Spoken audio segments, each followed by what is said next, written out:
طيب نخش على التقييمات. محمد صبحي لم يختبر النهارده، كان كويس في اللعب بالقدم باستثناء اخر كوره اللي في الماتش اللي الحمد لله عدت على خير، ولاعب فاركو ما عرفش يستغلها فهياخد 5/10. عمر جابر 0/10. ليه 0/10؟ لان انت 33 سنه كابتن نادي الزمالك، لا بتعرف تباصي، دفاعيا كويس نوعا ما، هجوميا سيء، ما بتعرفش ترفع اوفر. 33 سنه لحد الان ما بتعرفش ترفع اوفر، يعني لو بترفع 15 اوفر منهم واحد بس بيظبط، زي النهارده الاوفر اللي عمله لناصر منسي هو اوفر واحد في الشوط الثاني بس، فقط لا غير. ف 0/10.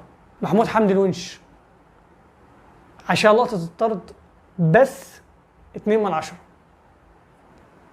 حسام عبد المجيد 4/10. احمد ابو الفتوح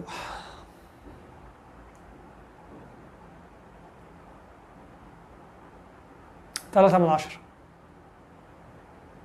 3/10. 3/10.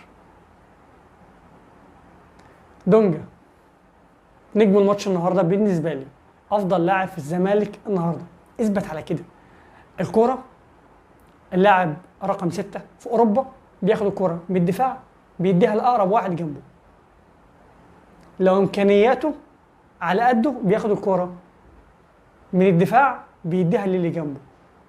في فرصه انك تلعب كره طويله للمهاجم وهو في مساحه بتلعبها، غير كده تاخد الكوره من الدفاع تديها للي جنبك. بتاخدها مثلا لو مثلا صنع اللعب مزنوق فبيرجعها لك، اديها للدفاع، اديها للباك. بس انت كنت بتعمل كده النهارده، كنت بتقطع كور، بس ده المطلوب منك. فبالنسبه لي